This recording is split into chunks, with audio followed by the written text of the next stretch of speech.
அனைவருக்கும் வணக்கம். Option ட்ரிக்கெட் right channel மூலியம் உங்களை சந்திப்பதில் மிக்க மகிழ்ச்சி அடைகிறேன். நான் உங்கள் சந்தோஷ். நான் செபியில் பதிவு பெற்ற பங்கு ஆலோசகர் கிடையாது. இது பயிற்சிக்கான வீடியோ. எந்த பரிந்துரையும் நாம் வழங்குவது இல்லை. இப்போது இன்றைக்கி சந்தை எப்படி ஆரம்பமாக வாய்ப்பு அப்படின்னு பார்க்க ஹெட்ஜ் நிஃப்டி பார்க்க போகிறோம். இப்போ ஹெட்ஜ் நிஃப்டி பார்த்திங்கன்னா ஏப்ரல் 23 கான்ட்ராக்ட் ஃபியூச்சர் 17,695 வர்த்தகம் ஆகிட்டுருக்கு. நேரம் 7:18 அப்போது நம்மளுக்கு நிஃப்டியோட ஸ்பாட்டுக்கும் ஃபியூச்சருக்கும் உண்டான ப்ரீமியத்தோட கேப் நம்ம தெரியணும். அப்போது இண்டெக்ஸ் ஃபியூச்சர்ஸ் பண்ணிட்டோம்னா அப்போ கிட்டத்தட்ட நம்மளுக்கு ஒரு 50 புள்ளிகள் ப்ரீமியத்தில் இருக்கிறாங்க அப்படிங்கிறது நம்மளுக்கு இங்கே தெரியுது. அப்போது இப்போ நம்மளுக்கு ஃபியூச்சர் எங்கே வர்த்தகம் ஆகிட்டுருக்கு? 17,693. அப்போது கிட்டத்தட்ட நம்மளுக்கு வந்துட்டு ஒரு 40 பாயிண்ட் அப்பர்டில் நம்மளுக்கு ஓப்பன் ஆகுது அப்படிங்கிறத இங்கே எடுத்துக்கலாம். ஆனால் எஸ்டர்டே ஹைக்கு கீழே அப்போ இந்த இடத்துல என்ன ஆகுதுன்னா இன்சைடு ஓப்பன். இது வந்து கொஞ்சம் நல்ல ஒரு யோசிக்கக்கூடிய விஷயமாக நம்ம பார்க்கணும்.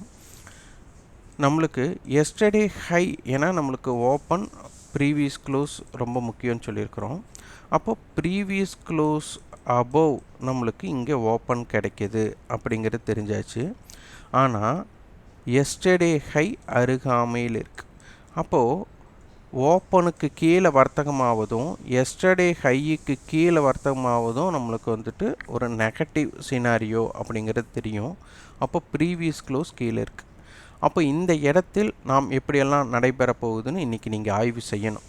அப்போது ஓப்பன் எஸ்டர்டே ஹை ரெண்டுமே நம்மளுக்கு அருகாமையிலிருந்து அதற்கு கீழே சந்தை வர்த்தகமாகிற வர உங்களுக்கு ரேஞ்ச் எப்படி கிரியேட் ஆகும் அப்படிங்கிறத இன்றைக்கி பார்த்து குறிப்பிடுங்க.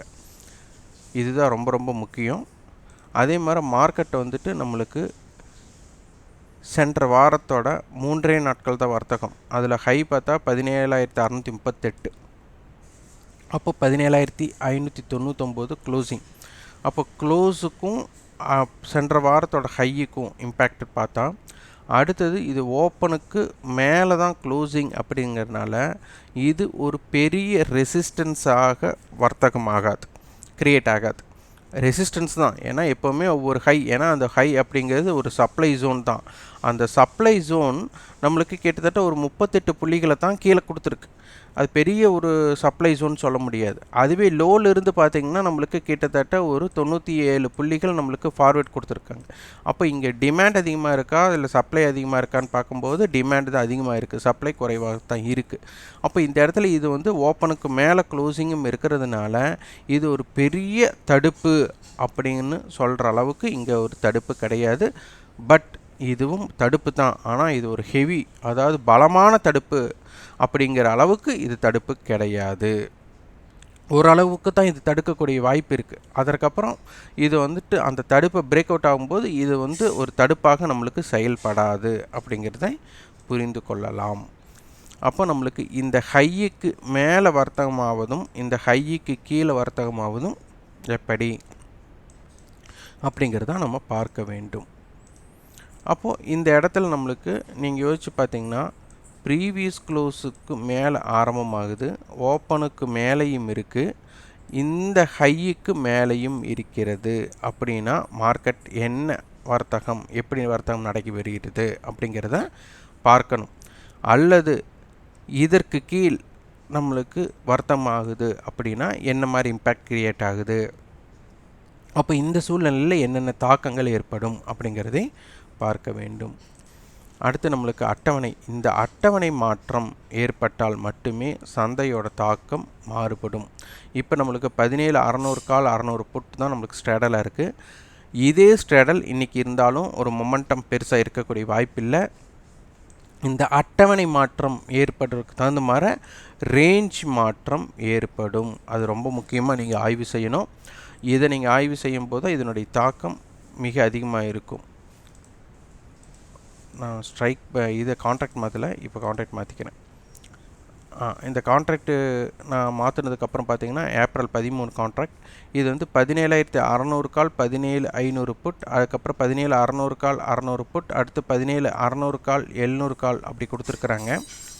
இது வந்து உங்களுக்கு பல விதமாக உள்ளடக்கமாக உள்ளது. முதலில் இதனை எடுத்தால் ஸ்ட்ரேங்கல் அப்படிங்கிற ஒரு ஹெட்ஜிங் பேட்டர்ன் இருக்குது. அடுத்தது 17,600 கால் 600 புட் ஸ்ட்ராடல் இருக்குது. அடுத்தது இது ஒரு மல்டிபிள் ஹெட்ஜாக இருக்குது. ஏன்னா 17,600 கால் 500 புட் அப்படிங்கிற போட்டியாளர், 600 கால் 600 புட் போட்டியாளர். அதனால் ஸ்ட்ராங்கல் வித் ஸ்ட்ராடல் இருக்கிறதுனால இது மல்டிபிள் ஹெட்ஜாகவும் இருக்க வாய்ப்பாக அமையும் அப்படிங்கிறத இதனை புரிந்து கொள்ள வேண்டும். புதியவர்கள் ரொம்ப ஜாக்கிரதையாக இருக்கணும் அப்படிங்கிறதுக்கு ஒரே ஒரு காரணம் இதுதான், இம்ப்ளைடு வாலட்டிலிட்டி. இது அதிகரிக்கவில்லை அப்படின்னா புதியவர்கள் வந்து வர்த்தகம் செய்வதை தவிர்ப்பது நல்லது. இந்த இம்ப்ளைடு வாலட்டிலிட்டி இது இப்படி இருந்தால் உங்களுக்கு இண்டெக்ஸ் ரேஷியோ ஷார்ட்டேஜ் வருவதற்கு அதிகமான வாய்ப்பாக இருக்கும். ஏன்னா மார்க்கெட் வந்துட்டு ரெண்டு பேருமே நிஃப்டியாக இருந்தாலும் சரி, பேங்க் நிஃப்டியாக இருந்தாலும் சரி, நம்மளுக்கு லாஸ்ட் வீக்கோட ஹை அருகாமையில் இருக்கிறாங்க. அப்போ இதை பிரேக் அவுட் பண்ணிட்டு மார்க்கெட்டை வந்துட்டு மேலே போகலாம். ஆனால் இது பிரேக் அவுட் பண்ணி ஒன் சைடு மொமெண்டமாக கொடுக்க முடியல அப்படின்னா அந்த இடத்துல நிஃப்டியும் சரி பேங்க் நிஃப்டியும் சரி ஸ்டேபிள், அதாவது ஒரே இடத்தில் நிலைப்பாடாக கொண்டு வரக்கு நிஃப்டியோட ஏற்றத்தை பேங்க் நிஃப்டி தடுக்கணும், இல்லை நிஃப்டியோட இறக்கத்திற்கு பேங்க் நிஃப்டி வந்து பலமாக இருக்கணும். இந்த மாதிரி ஒரு பேட்டர்ன் அமைச்சு மார்க்கெட்டை வந்துட்டு ஒரு நிலைப்பாடு செய்ய வாய்ப்பாக அமையும். இதில் ஆப்ஷன் பையர் ஓவர் ட்ரேடிங் கான்செப்டுக்குள்ளே போயிடாதீங்க, முயற்சி செய்யுங்க. அந்த முயற்சி தவறாகும் பட்சத்தில் அதை வந்துட்டு தவிர்த்து விடுவது நல்லது. அடுத்து பேங்க் நிஃப்டி.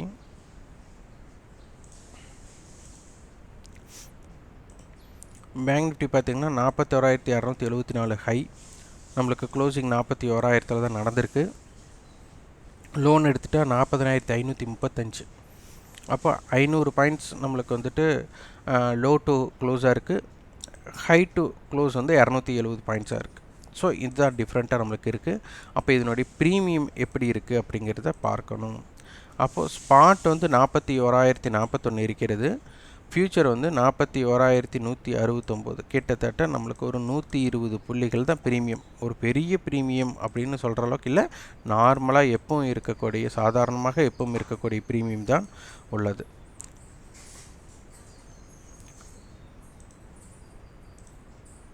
இப்போ நம்மளுக்கு இந்த ஸ்ட்ராடல் ஏப்ரல் 13 கான்ட்ராக்ட் பார்த்திங்கன்னா நம்மளுக்கு ஸ்ட்ராடல் 41,000 கால் 41,000 புட், அடுத்து 41,500 கால் 41,200 கால் 42,000 கால்.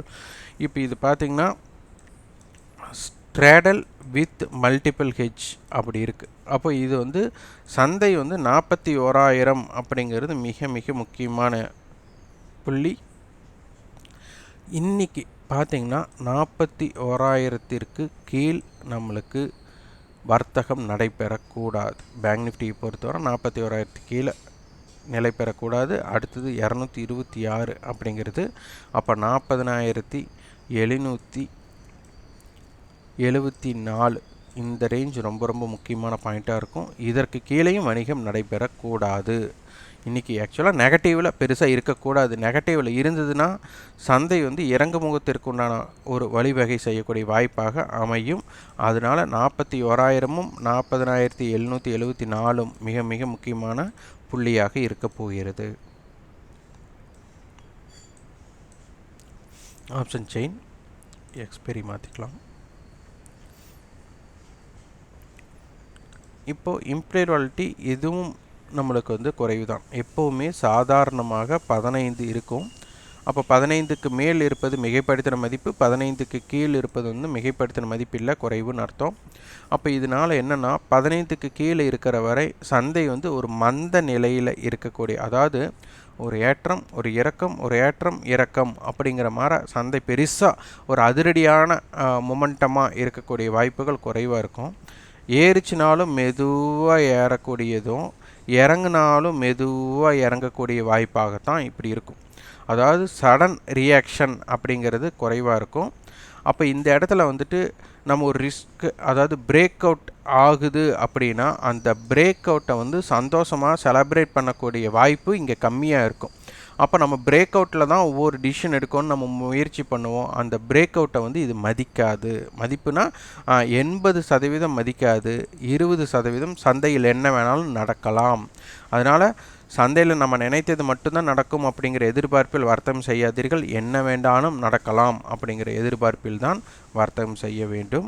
அதனால் இப்போ மந்த நிலையில் இருக்கிறனால இது ஆப்ஷன் பையருக்கும் சரி செல்லருக்கும் சரி உகந்ததாக இருக்காது.